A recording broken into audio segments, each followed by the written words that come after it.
সারা দিল শত তারা আকাশে, নদীর কলতান হৃদয়ে মধুবন, নদীর কলতান হৃদয়ে মধুবন, সেই ডাক নাড়া দেয় চেতনা। আমাদের কেন যেন ডেকে যায়, ডেকে যায়, ডেকে যায়, আমাদের কেন যেন ডেকে যায়। সত্যের সংগ্রামে ফোটা ফুল ভেঙে দিল জীবনের শত ভুল, সত্যের সংগ্রামে ফোটা ফুল। এই মহব্বতের আলামত বা চিহ্ন হলো ইলতিজামু তাআতিল্লাহি তাআলা ওয়াল জিহাদু ফি সাবিলিহি। এর মানে আল্লাহর আনুগত্যকে, আল্লাহর গোলামীকে শতভাগ গ্রহণ করা এবং তার পথে জিহাদ করা।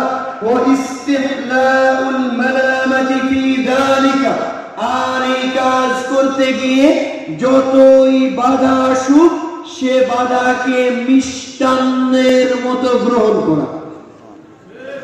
মানে আল্লাহকে ভালোবাসতে গিয়ে যতই বাধা আসুক এ বাধাকে সাদরে গ্রহণ করা। ওয়া ইত্তিবাউ রাসূলিহি, আর রাসূলের অনুসরণ করা। আমরা যদি দাবি করি যে আমরা আল্লাহকে মহব্বত করি, তাহলে আমাদের আল্লাহর গোলামি করা লাগবে। আল্লাহর গোলামি করতে গিয়ে যতই বাধা আসুক, যতই বিপদ আসুক, এগুলোকে সাদরে গ্রহণ করা লাগবে, রাসূলের অনুসরণ করা লাগবে। এই তিনটা গুণ যদি থাকে তাহলে বুঝবো যে আমাদের মধ্যে আল্লাহর মহব্বত আছে। কথা মান্য করার মাধ্যমে আমরা যদি বলি যে আমরা আল্লাহকে ভালোবাসি, আর এই কথার প্রমাণ যদি আমরা দিতে চাই, তাহলে আল্লাহর প্রত্যেকটা ওয়াদা আল্লাহ বলছেন ক্বাদ আফলাহাল মুমিনুন, মুমিনরা সফল। ক্ষমতায় আজ আসি কাল আসি, সফল আমরাই হব, দুনিয়ায় সফল হব, আখিরাতেও সফল হব।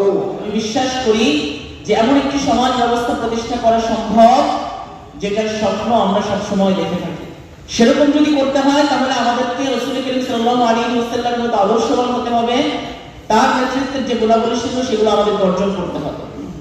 বিসমিল্লাহির রহমানির রহিম। আলহামদুলিল্লাহি রাব্বিল আলামিন, والصلاة والسلام على رسوله الكريم أما بعد।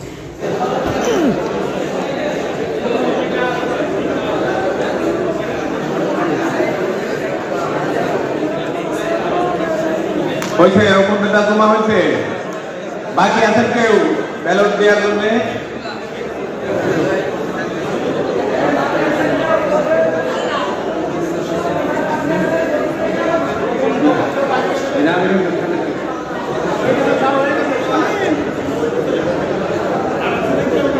আমির ভাই কাছে জমা দিয়ে আপনারা ব্যালট দিয়ে কর্মীদের দিতে হবে।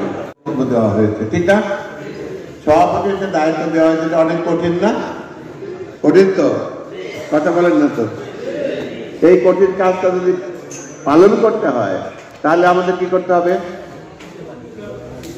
স্বচালিত হতে হবে। আমরা কি স্বচালিত কিনা, নাকি দায়িত্বশীল উপর থেকে পুশ করলে তারপরে আপনারা যান? স্বচালিত, কথা বলেন না তো? দেশের আসতে বলছেন, তারপরে স্বচালিত আমরা এখনো হইনি নাকি? আমি তো বিভিন্ন জায়গায় প্রোগ্রাম করে বেড়াচ্ছি, আপনারাই তো আয়োজন করেন, আপনার কাছে আপনাদেরকে স্বচালিত বলছি। আমার কথাটা বুঝতেন তো? মানে ইঞ্জিন চলে, পিছনে বগি থাকে, আমরা কি বগি নাকি ইঞ্জিন? Very good. যেসব জায়গায় আমি যেসব ইউনিয়ন আমি গিয়েছি, অনেক মানুষ আলহামদুলিল্লাহ আপনারা ডেকে ডেকে নিয়ে আসছেন। এটা তো ইঞ্জিন না হলে সম্ভব না। সবাই ইঞ্জিন থাকতে পারবেন তো? তারা শুধু আম গাছ লাগিয়েছে, বসে তেঁতুল ধরে না কেন? অথবা তেঁতুল গাছ লাগিয়েছে, আম তো আর ধরে না। জনগণকে প্রতারিত করেছে, জনগণকে মিথ্যা আশ্বাস দিয়েছে, তাই না? গাছ তো লাগায় একটা, ফল কি আর একটা পাওয়া যাবে? এই দেশের মানুষ প্রতারিত হয়েছে, ভুল করে তেঁতুল গাছে ভোট দিয়ে দিছে, পরে মনে করছে আন্দোলন, আমি ধরে নাই তো ধরছে। আমাদেরকে এই যে আমাদের আন্দোলন এই দীর্ঘ সময় ধরে কাজ করে অনেক অভিজ্ঞতা হয়েছে না সংগঠনে।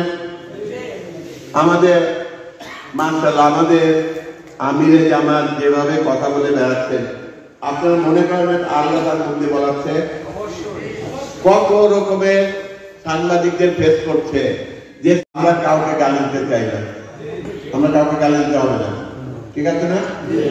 কে কি করে বেড়াচ্ছে জনগণ দেখে, এটা আপনাদের বলার দরকার নেই। জনগণ দেখে যে কে কি করে, জনগণ ভালো করে জানে জামাতের একজন মানুষের হাতে সকল সম্পদ কিভাবে নিরাপদ, এটা মানুষ জানে। তারা বাড়ির বাসায় গিয়ে আপনাদের ইউনিটের কর্মীদের সাথে বসে এইগুলো একটু সবাইকে দেখবেন, পরে সবাইকে শোনাবেন, এই আলোকে সবাই কাজ করবেন। আল্লাহ তাআলা একে ধন্যবাদ ও বিধান করবেন। নির্বাচনের প্রচারের ক্ষেত্রে কথা হলো, স্যার বললেন আমরা এখন থেকে নির্বাচনের প্রচার শুরু।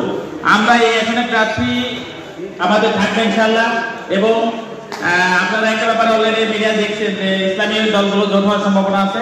অনেকেই বলতেছে যে আমরা প্রার্থী হব, কিন্তু আপনারা নিশ্চিত থাকেন ফরিদপুর অঞ্চলের মধ্যে সবচেয়ে 1 নম্বর আসন আমাদের ফরিদপুরে 1 আসন, এই আসনে জামাত ইসলামী প্রার্থী থাকবে।